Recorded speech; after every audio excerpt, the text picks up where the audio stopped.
Today, we're diving into a source called the Uprooted Chinar, and that's pronounced Chinar.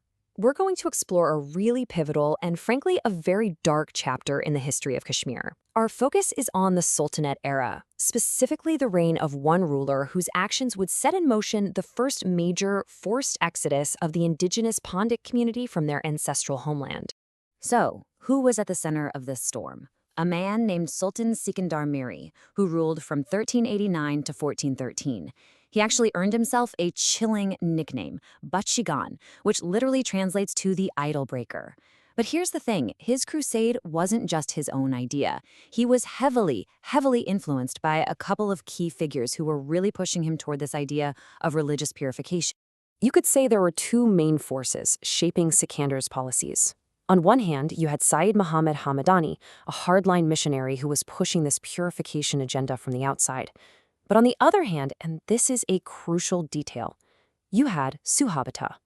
Now, Suhabata was a convert from the Pandit community itself.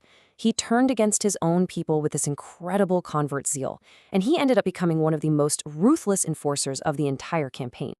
And that brings us to the campaign itself. Now, it's so important to understand this wasn't just random, chaotic violence. Not at all.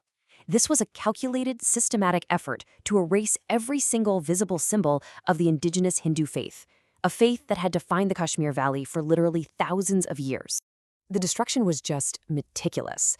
Sacred idols were hammered into pieces, beautiful bronze statues were melted down, of all things, to make coins to fill the state treasury. But the greatest architectural loss, by far, was the magnificent Martan Sun Temple. This was an absolute jewel of Kashmiri heritage, and it was systematically demolished over a period of years.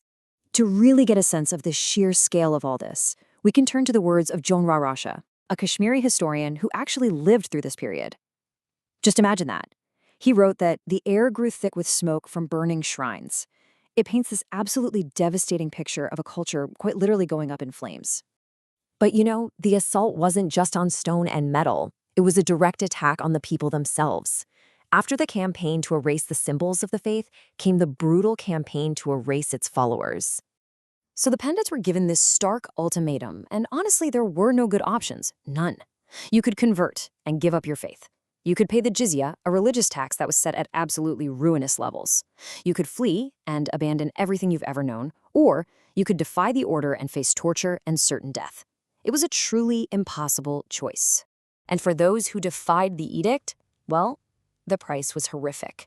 That same chronicler, Janaraja, he documented the scale of the killings. He claimed over 100,000 Hindus were killed or drowned.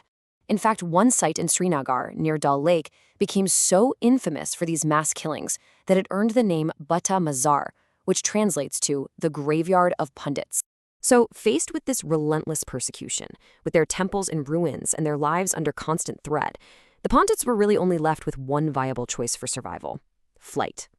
This is the period that ignited the very first large-scale forced exodus of the community from Kashmir.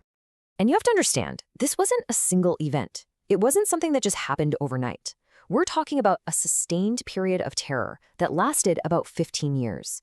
Starting around 1398, thousands upon thousands of families fled over these treacherous mountain passes, trying to find refuge in Jammu and the plains of India. By the time Sikandar's reign finally ended, the very fabric of Kashmiri society had been changed forever. And the impact was, well, it was catastrophic.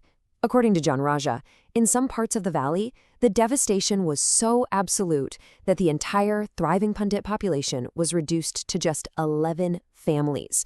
Think about that for a second. An entire community, almost completely wiped from its ancestral land. But, and this is a really important but, the story doesn't end with destruction, because in the face of this near-total annihilation, the Pandits fought a different kind of battle, a secret, silent struggle to preserve their ancient heritage. Which really brings us to the central question, doesn't it? When the physical symbols of your culture are turned to dust, when your sacred texts are put to the torch, how do you possibly ensure that thousands of years of knowledge and tradition don't just vanish? Well, a big part of the answer lies in this really unique material, Bhoj Patra. These are manuscripts made from the bark of the Himalayan birch. And what's amazing is that the very environment of Kashmir, that cold, dry climate, It made this bark incredibly durable. This durability is what allowed the pundits to smuggle their most precious texts into exile, to hide them away in caves, preserving their knowledge for generations to come. Their methods were like this multi-pronged approach to cultural survival. Yes, they smuggled and hid the physical manuscripts. But just as importantly, they fortified their oral traditions. You had elders gathering children in secret, teaching them Sanskrit verses, rituals, and their family genealogies by lamplight, effectively turning their own memories into living libraries. Ultimately, what happened under Sultan Sikandar wasn't an isolated tragedy.